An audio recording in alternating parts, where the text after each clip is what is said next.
అని రాయడం జరిగింది.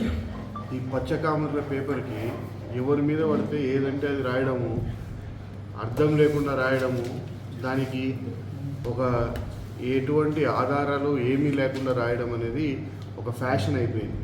అంటే ఏదో ఒక విధంగా రెచ్చగొట్టించుకోవాలా, తిట్టించుకోవాలి, ఏదో ఒక విధంగా రెచ్చగొట్టించుకోవాలా, తిట్టించుకోవాలనేది వీళ్ళకి ఒక ఫ్యాషన్ అయిపోయింది. నేనంట అక్రమంగా 200 ఎకరాలు ఆర్జించానంట. ప్రజలకు సంబంధించిన ఆస్తి 200 ఎకరాలు నేను లాక్కున్నానంట. ఆ 200 ఎకరాలు ఎక్కడుందో చూపిస్తే వాళ్ళకే రాసిస్తాను, ఏబిఎన్ వాళ్ళకే ఆ 200 ఎకరాలు రాసిస్తాను. నేనంట నాకు 6 సెంట్ల ఇల్లు ఉండేదంట. అప్పు చేయకపోతే ఇల్లు గడవని పరిస్థితి ఉండేదంట. అటువంటి పరిస్థితి నుంచి ఈరోజు ఈ చుట్టుపక్కల స్థలాలన్నీ కొని నేను ఈ ఆఫీసులు ఇవన్నీ కట్టాను. ఏబిఎన్ వాడు గుడ్డోడైనా విండాలా, తెలివి తక్కువ నా కొడుకన్నా విండాలి. వాడికి కనీసం పేపర్ ఉంది, తెల్ల పేపర్ నల్ల చేసుకొని అమ్ముకోవాలనే ఒక ఆలోచన తప్పితే రాస్తుంది వాస్తవమా కాదా అనేది కూడా వానికి ఐడియా లేదు. మరి యూజ్లెస్ ఫెలో. నేను పుట్టేసరికి నాకు హైదరాబాద్లో ఇల్లు ఉంది. నాకు 90లోనే మా నాన్న హైదరాబాద్లో ఫామ్ హౌస్ కొన్నాడు.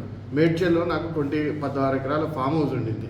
నాకు ఎన్నో ప్రాపర్టీస్ హైదరాబాద్లో నేను చదువుకుంటున్న రోజుల్లోనే మా నాన్న కొనడం జరిగింది. నేను 2012 నుంచి ప్రత్యక్ష రాజకీయాల్లోకి వచ్చిన తర్వాత 16 నుంచి నా ఆస్తులు అమ్ముకుంటూ నేను రాజకీయం కోసము ఇక్కడ ఖర్చు పెట్టడం జరుగుతూ ఉంది. ఇదంతా డాక్యుమెంటెడ్ ఎవిడెన్స్. నువ్వు రేపు రమ్మన్నా నేను వచ్చి నీకు ఏ సంవత్సరం ఏ ఆస్తి నేను ఎంత అమ్ముకున్నానో చూపిస్తాను. నేను ఈ ఆఫీసు నేను ఎమ్మెల్యే అయితే కదా వెధవా కట్టింది. నేను ఎమ్మెల్యే కాకముందు, మేము వైసీపీలో చేరకముందు నేను కట్టాను. ఆ రోజు నేను ఈ ఆఫీస్ కట్టడం జరిగింది. ఈ చుట్టుపక్కల స్థలాలు కూడా నేను అప్పుడు హైదరాబాద్లో నా 16 ఎకరాల తోట నేను అమ్ముకొని వచ్చి ఇక్కడ ఈ ఇల్లు, ఆఫీసు, ఇవన్నీ ఇక్కడ పొలము ఇవన్నీ కొనడం జరిగింది. ఎక్కడ నీకు నేను 200 ఎకరాలు ఎవరి దగ్గర కబ్జా చేశాను? ఒక్కడిని పిలిచి చూపిరా. ఆళ్ళగడ్డ చరిత్రలో ఒక్కడిని పిలిచి చూపియండి.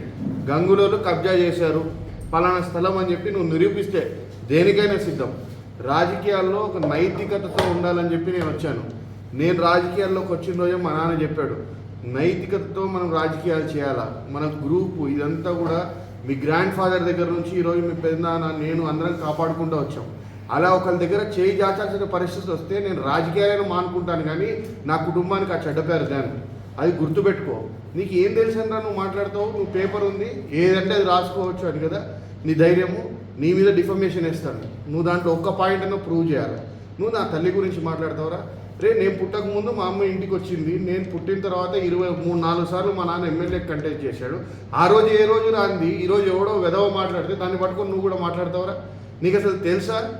అంటే ఇప్పుడు మేము గడప గడప తిరుగుతుంటాం, ఎన్నో కార్యక్రమాలు ఉంటాయి పబ్లిక్ లైఫ్లో ఉన్నప్పుడు. ఆ టైంలో ఎవరైనా కార్యకర్తలు ఇంటి దగ్గరకు వచ్చినప్పుడు మా అమ్మ వాళ్ళ మంచి చెడులో అర్జెంటుగా అవసరం ఉంటే టక్కున ఫోన్ చేసి చెప్తే అది తప్పు. అంటే ఎవరికి? మాకు ఫోన్ చేసి ఇలా పలానా వ్యక్తి వచ్చాడు, అతనికి ఏదో అర్జెంట్ సమస్య ఉంటే అది తప్పు. ఏంటిరా నువ్వు ఏమనుకుంటున్నావు? అసలు నువ్వు ఏదంటే అది రాస్తే ఊరుకొని ఉంటారనుకున్నావా? కాళ్ళు ఇరగకూడతా చెప్తున్నాను. పిచ్చి రాతలు రాస్తే తొక్క తీస్తా ఏమని అనుకుంటున్నారేమో. పేపరు, మీడియా ఇవన్నీ కాదు, ఒక పర్సనల్ లైఫ్ అనే ఉంటుంది ఎవరికన్నా. ఆ లైఫ్ వరకు ఇది ఉంటుంది, ఒక రిస్ట్రిక్షన్ ఉంటుంది. రాజకీయంగా నువ్వు విమర్శించు, నీకు చేతనైతే విమర్శించు రాజకీయంగా. ఈరోజు 5,000, 10,000 నేను భూములు లాక్కున్నారా వెధవా? నీకు తెలియదురా? నీ కళ్ళు ఏమన్నా ఇవైనాయిరా? ఆలగడ్డలో ఎవర్రా 5,000, 10,000 బీసీ సోదరుల భూములని రాకొని ఆ రోజు వాళ్ళు రిజిస్ట్రేషన్ చేయించుకునే ఆడిపోయిందిరా నీ పెన్ను, నీ పేపరు, నీ టీవీ. ఆ రోజు ఎందుకు రాయలేకపోయావురా? ఈరోజు ఆలగడ్డలో ఏం జరుగుతుందో రాయి, నీకు దమ్ముంటే తీ బయటికి. నేను చెప్తా, నేను ఇన్ఫర్మేషన్ విత్ డాక్యుమెంట్స్ ఇస్తా. గాలి మాటలు మాట్లాడను నేను మీలాగా, విత్ ఇన్ఫర్మేషన్ ఇస్తా. ఈరోజు ఆలగడ్డలో ఏం జరుగుతుందని. ఈరోజు ఒక 4 వ్యక్తుల పేర్ల మీద ఎవడి భూములు అంటే వాడి భూములు రిజిస్టర్ అవుతాయి. ఎందుకు రిజిస్టర్ అవుతున్నాయో తెలీదు.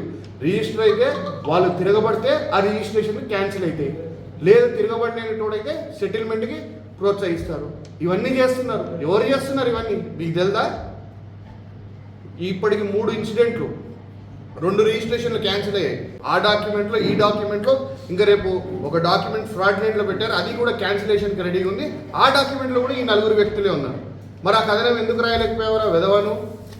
నీకు తెలుదా ఎవరు చేస్తున్నారు ఇవన్నీ? దీని వెనక ఎవరున్నారు అనేది? మా కుటుంబం. నేను చెప్తున్నా, రైట్ ఫ్రమ్ గంగుల తిమ్మారెడ్డి దగ్గర నుంచి ఈరోజు నేను వరకు ఎక్కడైనా మేము ఇట్లా చేయి చాచాము, ఒక తప్పు చేసినామని చూపిరాను, చూపిస్తే దేనికైనా సిద్ధం. మేము మాకు చేతనైతే 10 మందికి పెడతాం.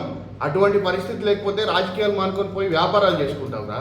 రాజకీయాల మీద మక్కువతో వచ్చాను నేను 2012లో ఫస్ట్ నేను యూత్ కాంగ్రెస్ ప్రెసిడెంట్గా వచ్చి ఆలగడ్డలో యూత్ కాంగ్రెస్ ప్రెసిడెంట్ అయ్యి 2014లో మా నాన్న ఎమ్మెల్యేగా టీడీపీ నుంచి పోటీ చేస్తే ఆ ఎలక్షన్ మొత్తం రన్ చేసి దాని తర్వాత ప్రజా జీవితంలోకి వచ్చిన తర్వాత జగన్మోహన్ రెడ్డి గారు మమ్మల్ని పిలిచి మాట్లాడినప్పుడు ఆయన వ్యక్తిత్వం మాకు నచ్చి ఆయన మీద ట్రావెల్ చేయడానికి డిసైడ్ అయిన తర్వాత మా కార్యకర్తలతో మీటింగ్ అయిన తర్వాత జగన్మోహన్ రెడ్డి గారు నా పనితీరు నచ్చి నాకు అవకాశం ఇచ్చాడు. ప్రజాక్షేత్రంలో గెలిచాను నేను ఊరికే ఏదో 100 కోట్ల సూట్ కేసు తీసుకొని వచ్చి నేను గెలిచినోడిని కాదు. అది గుర్తుపెట్టుకో. పిచ్చి పిచ్చి మాటలు, పిచ్చి పిచ్చి రాతలు ఇవన్నీ రాసుకుంటా. ఇక్కడ ఉన్న వాళ్ళకంటే బుద్ధి లేదు. అందుకని వాళ్ళు ఏం మాట్లాడినా నేను సమాధానం చెప్పను. నువ్వేదో ఇంకా సమాధానం రావడం లేదు కదా, ఏది రాసినా ఊరుకుంటారని అనుకుంటున్నావేమో. తోలు తీస్తా చెప్తున్నాను నిన్ను. నీకేమన్నా ఉంటే ఆధారాలు తరా, నేను మాట్లాడతా. నేను సిద్ధంగా ఉన్నా చర్చకి ఎక్కడైనా కానీ. నువ్వు రాసిన దాంట్లో ఏముందో ఆధారాలు ఉంటే రా, నేను ఎక్కడ కూర్చోమంటే అక్కడ కూర్చుంటా చర్చకి. మాట్లాడదాం ఏంటో. కానీ ఇట్లాంటి చౌకబారి వ్యాఖ్యలు చేయడము, ఏదో ఎలక్షన్లు దగ్గర ఉన్నాయి కాబట్టి క్యారెక్టర్ని అసాసిన్ చేయాలని ట్రై చేయడము, ఇది చాలా తప్పు. ఇట్లాంటి కార్యక్రమాలు చేసుకుంటూ పోతే రానున్న కాలంలో ప్రజలే నీకు బుద్ధి చెప్తారు. ప్రజలే నేనేంటో ప్రజలకి తెలుసు. నా మనస్ఫూర్తిగా నేను 2007లోనే నేను మైనింగ్ చేసేవాడిని. బళ్ళారి దగ్గర కుప్పాల్లో నేను మైనింగ్ చేసేవాడిని. అక్కడి నుంచి 2010లో ఇప్పుడు నంద్యాల హౌసింగ్ బోర్డు మొత్తం టెండర్ వేసి నేను వర్కులు చేసినాను. నేను బిజినెస్ చేసుకునేవాడిని. 2012 నుంచి నాకు రాజకీయాల మీద ఆసక్తి ఉండడంతో నేను ఇక్కడికి రావడము, ఇక్కడ రాజకీయంగా నేను తిరగడము, నేను చేస్తానని ఒప్పుకోవడము, మా ఫాదర్తో కమిట్ అయిన తర్వాత నేను ఆస్తులు అమ్ముకొని ఈరోజు ఇక్కడ ఖర్చు పెడుతున్నాను రా. కావాలంటే నీకు డాక్యుమెంట్స్ పంపిస్తా, చదువుకో. నీకు చదువు వస్తే చూసుకో డాక్యుమెంట్స్. 2016లో మేడ్చల్లో 16 ఎకరాల పొలం అమ్మి నేను ఈ ఇండ్లు ఇవన్నీ కొనడం జరిగింది. 2016లో నేను ఎమ్మెల్యే కాలనీలో నా సొంత ఇల్లు అమ్ముకొని నేను ఆలగడ్డలో ఎలక్షన్ చేయడానికి ముందరకు రావడం జరిగింది.